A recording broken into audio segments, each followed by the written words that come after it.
The day I checked my college fund, I felt my stomach drop. The screen showed nothing but zeros. For years, my mom and I had saved every extra dollar for my education. That money was supposed to be my future, my ticket to the life I had dreamed of. But now it was gone. I refreshed the page, hoping it was some kind of glitch. It wasn't. My stepdad, Rick, had access to the account. My hands shook as I went to find him.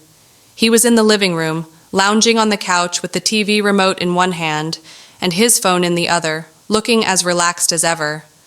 I held up my phone, my voice trembling. "Where's my college fund?" He barely glanced at me. "Gone," he said, like he was telling me the weather. Investments didn't work out. These things happen. I stood there, staring at him. "All of it?" I asked, my throat dry. Rick sighed as if I was annoying him. "Markets crashed, bad timing, nothing we can do now." He turned his attention back to the screen, as if the conversation was over. My mom wasn't home, so she hadn't heard this. But I knew her. She would believe him. She always did. Something didn't feel right. Rick had never cared much about my college plans. In fact, whenever the topic came up, he'd change the subject or make comments like, "You don't need a fancy degree to make it in life." I had ignored it before, thinking he was just the type of person who didn't believe in higher education. But now, it clicked. He had never wanted me to go to college. The next few days, I started paying attention. If we were broke because of bad investments, why was Rick acting so normal? If he had lost all my money, where was the panic? He didn't seem worried at all. In fact, he was living like nothing had changed. That's when I really started watching him. I noticed the little things, his new watch, his late nights out, the way his phone was suddenly always face down. My mom was stressed, thinking they were in financial trouble. But Rick, he was perfectly fine. I needed proof. One night, he left his jacket draped over the dining chair. As he slept in the bedroom, I reached into the pocket and found a crumpled receipt. A hotel, a fancy one. And the worst part? The date. It was from 2 weeks ago, the same weekend he told my mom he was on a work trip. My heart pounded as I put the receipt back exactly as I found it. This wasn't just about my money anymore. I kept digging. The next day when Rick was out, I logged into our shared home computer. He wasn't exactly careful with his passwords, and I managed to get into his email. What I found made my hands shake. Confirmation emails for expensive dinners, VIP club reservations, and even a jewelry store purchase. He had been spending thousands, and not on my mom. I took screenshots of everything, forwarding them to myself. My college money wasn't lost in some bad investment. Rick had stolen it, and I was going to prove it, but I wasn't going to tell him. Not yet. I wanted him to keep thinking I was clueless. I started watching his patterns, paying close attention to where he went and what he spent money on. He took his car to the same place every Friday night. It wasn't a gym or a meeting. It was a lounge, a fancy one, the kind where people threw money around to impress others. I wasn't old enough to get inside, but I waited outside one night, hidden in the shadows. An hour later, Rick walked out, laughing with a woman half his age, her arm linked through his. That was all I needed. The next morning I showed my mom everything. The bank statements, the hotel receipts, the emails, even the pictures I had taken outside the lounge. At first, she didn't want to believe it, but as she scrolled through the proof, her hands started shaking. "He lied to me," she whispered. "He stole from me," I said, my voice cold. She sat down heavily on the couch, staring at the floor. I could tell she was trying to process it all. Rick walked into the room completely unaware of the storm that was about to hit him. He smirked when he saw me. "Still upset about the college fund?" he asked. "You'll get over it." Mom looked up at him.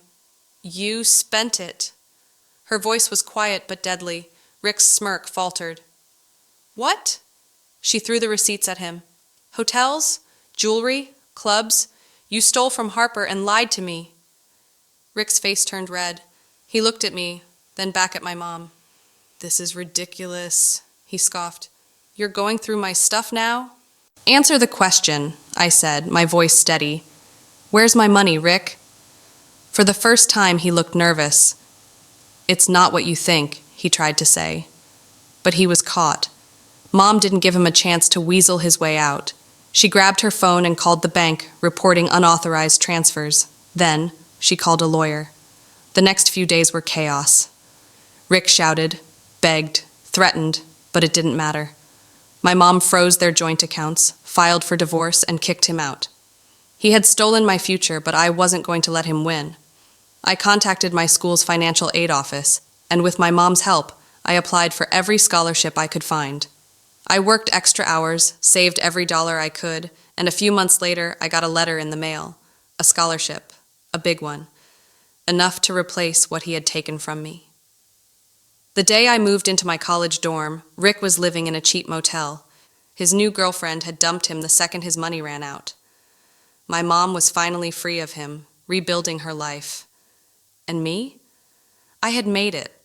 Rick had thought he could take everything from me and walk away untouched. But in the end, he lost everything. And I still had my future. A few months had passed since Rick had been kicked out of our lives, but the damage he left behind was still settling. My mom had filed for divorce immediately, and the process was moving quickly. He had no way to fight back. He had been caught red-handed. She had frozen their joint accounts before he could drain them like he did mine, leaving him with barely anything. Without access to her money, his lifestyle collapsed almost overnight. The car he had been driving, repossessed, the luxury watches, sold off for cash. His big spending habits had caught up with him, and now he had nothing left. Meanwhile, I was moving forward. The scholarship I had received covered most of my tuition, and between my part-time job and financial aid, I managed to stay afloat. It wasn't easy, but it was mine. I had earned it. My first semester flew by in a blur of late-night studying, new friendships, and a freedom I had never experienced before. Rick was nothing but a memory, a bad chapter in my life that was finally closing. Or so I thought. One afternoon, I got a text from an unknown number. "Hope college is treating you well. Maybe you'll be smart enough to realize what you did to me." I stared at my phone, feeling my stomach twist. It was Rick. I had blocked his number, but apparently he had found another way to reach me. I didn't reply. I didn't need to. But he didn't stop there. A few days later, my mom called me, her voice tense. "He's trying to contest the divorce settlement," she said. "He wants money." I nearly laughed. Money? The same man who stole from me and left us struggling now had the nerve to ask for a payout? I could hear the frustration in my mom's voice. "He says he was financially dependent on me and that I left him with nothing." I gritted my teeth. He left himself with nothing. The court didn't take long to see through his lies. The financial records proved that not only had Rick stolen from me, but he had also secretly taken out loans in my mom's name, something she was now fighting to undo. The judge denied his request for any financial support, and Rick walked out of that courtroom with nothing but a folder full of debt collectors waiting for him. That should have been the end of it. But Rick wasn't done. A few weeks later, I got a message from one of my old classmates. "Hey, is it true your stepdad paid for some girl's entire vacation with your college money? Because that's what someone posted in a group chat." My heart pounded as I read the message. My past was spreading like wildfire. I wasn't embarrassed. No, I was furious. Rick was out there playing the victim, twisting the story to make it seem like I was the villain. According to him, I had turned my mom against him, manipulated her into leaving him with nothing, and now I was living it up while he suffered. The reality? He had spent my college fund on vacations, luxury items, and a younger woman who had left him the second the money dried up. I took a deep breath. This was exactly what he wanted, to get a reaction out of me, to make me feel guilty, to make me question whether or not I had been too harsh. But I knew better. Rick wasn't a victim. He was just a man who thought he could steal and walk away without consequences. And now he was learning the hard way that actions have consequences. By the time my first year of college ended, I had almost forgotten about Rick. My grades were strong. I had built a life for myself, and I had started to see my future clearly again. But then, just as I was preparing to return home for the summer, I got a call from my mom.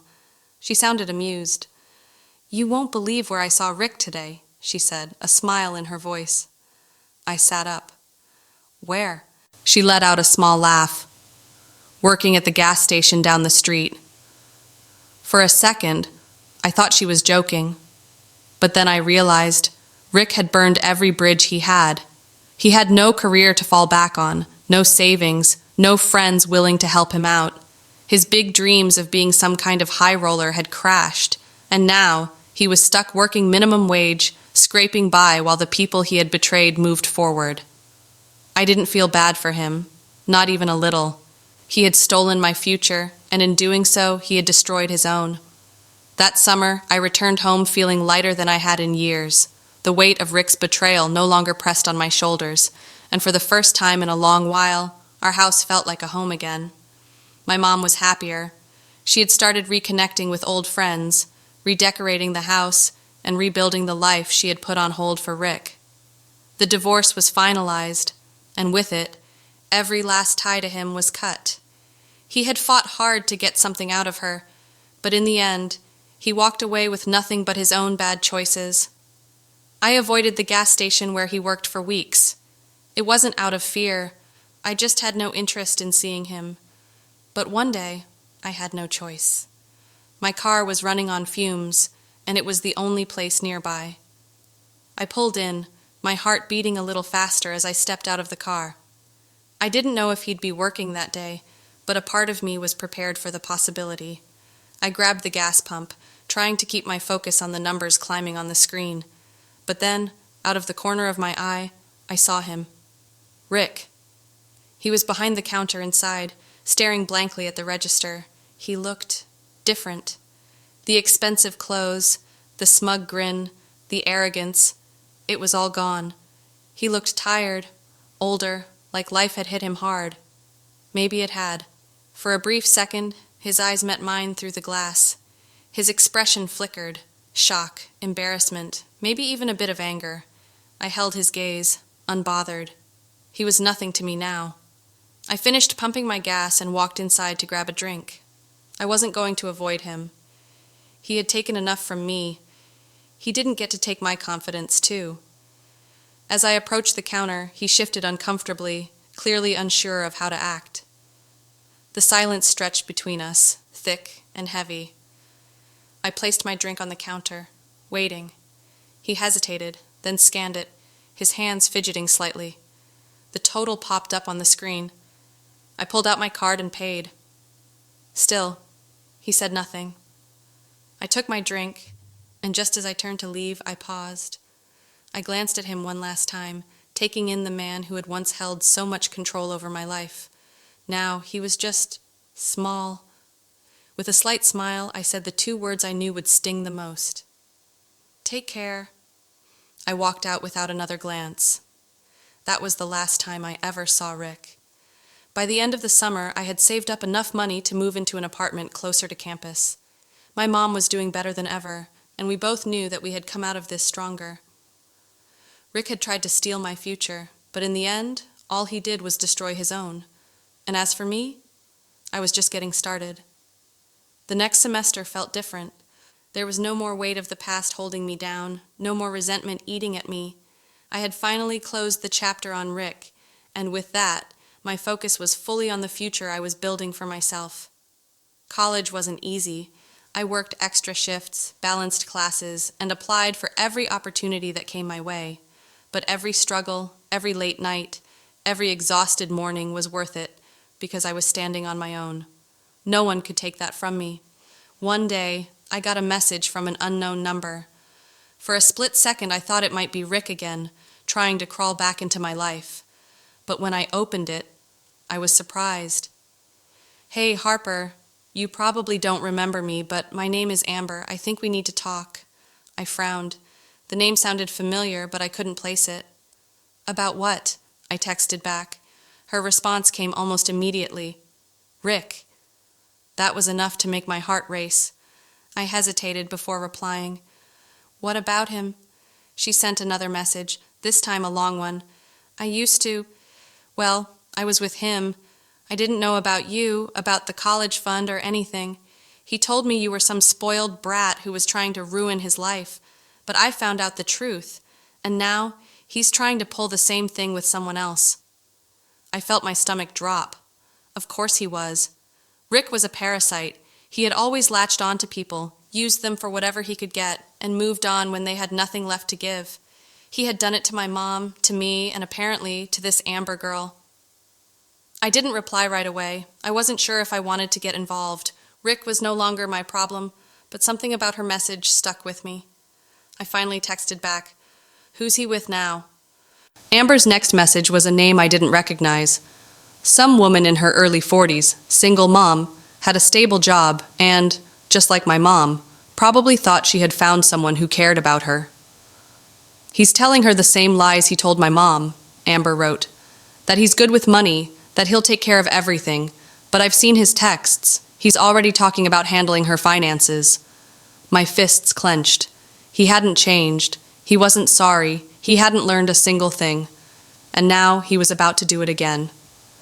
I stared at the message, my mind racing. I could have ignored it. Rick wasn't my responsibility anymore. I had moved on. But the thought of him sinking his claws into another family, another woman who had no idea what kind of man he really was, it made my blood boil. He had stolen from me, from my mother, and now he was trying to do it again to someone else. I took a deep breath and typed back, "How sure are you?" Amber didn't hesitate. 100%. I've seen his texts. He's pushing her to merge bank accounts, keeps talking about investing wisely. That was all too familiar. I knew the pattern. He'd convince her to trust him, gain access to her money, and by the time she realized what he was doing, it would be too late. Amber sent another message. "I tried warning her, but she doesn't believe me. She thinks I'm just an ex who's bitter. Maybe if she heard it from you." I sighed, rubbing my forehead. It wasn't my fight. But at the same time, I knew exactly what it felt like to have someone steal everything from you and act like it was no big deal. If I could stop that from happening to someone else, shouldn't I at least try? After a few moments, I replied, "Give me her number." Amber sent it right away. I hesitated before calling. I didn't know what I was walking into. Maybe she wouldn't believe me. Maybe she'd think I was some liar trying to ruin her relationship. But I had to try. The phone rang twice before she picked up. "Hello?"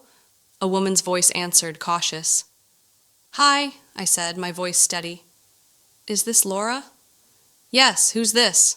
I took a breath. "My name is Harper. I know this is going to sound strange, but I need to talk to you about Rick." Silence. I could tell she was wary, probably wondering why a complete stranger was calling about her boyfriend. "I don't know who you are, but—" "I know he told you he's good with money," I cut in before she could hang up. "I know he's been encouraging you to trust him with your finances. I also know he's lying to you." Another pause. "Excuse me?" I swallowed. "Rick stole my college fund. Over $10,000. He drained the account and spent it on himself. Luxury hotels, expensive clubs, even some other woman. He told my mom it was bad investments. It wasn't. I have proof." Her breathing changed. She was listening now. "I know this is a lot to take in," I continued, "but Amber told me he's trying to do the same thing to you, that he's already getting involved in your finances. I don't want to see you go through what I did."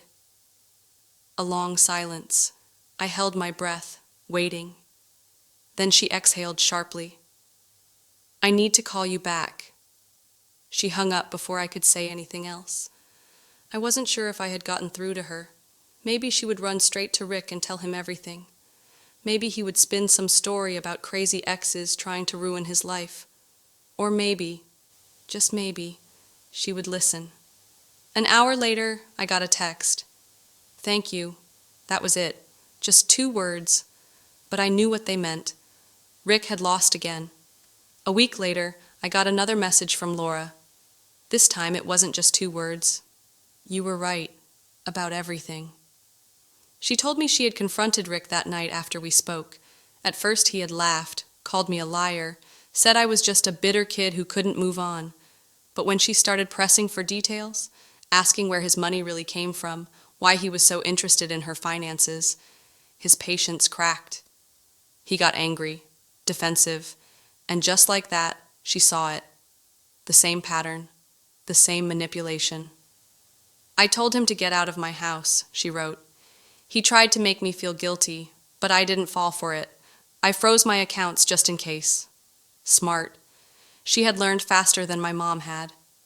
"He's got nowhere to go," she added. "Tried to beg me to let him stay, but I'm done." And just like that, Rick had lost another victim. I should have felt satisfaction, but honestly, I felt nothing. He wasn't worth my anger anymore. I had won the moment I walked away from him.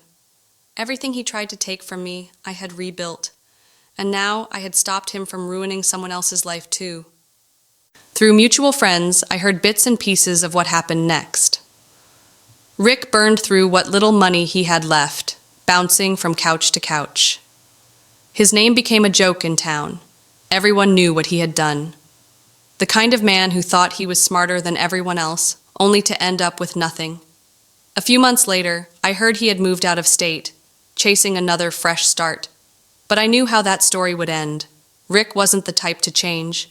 He'd try the same tricks, the same lies, and one day he'd pick the wrong person to scam, someone who wouldn't just throw him out, but would ruin him completely. As for me, my life kept moving forward. By the time I graduated, I had paid off every cent of my remaining tuition. My mom was thriving, finally free from the weight of a man who had drained her for years. And Rick? He was nothing but a lesson, one that had made me stronger, smarter, and more careful with who I trusted. One day, I found myself scrolling through old messages, and I saw his last words to me. "Hope college is treating you well. Maybe you'll be smart enough to realize what you did to me." I laughed to myself. He really thought I was the one who had ruined his life. No, Rick, you did that all on your own.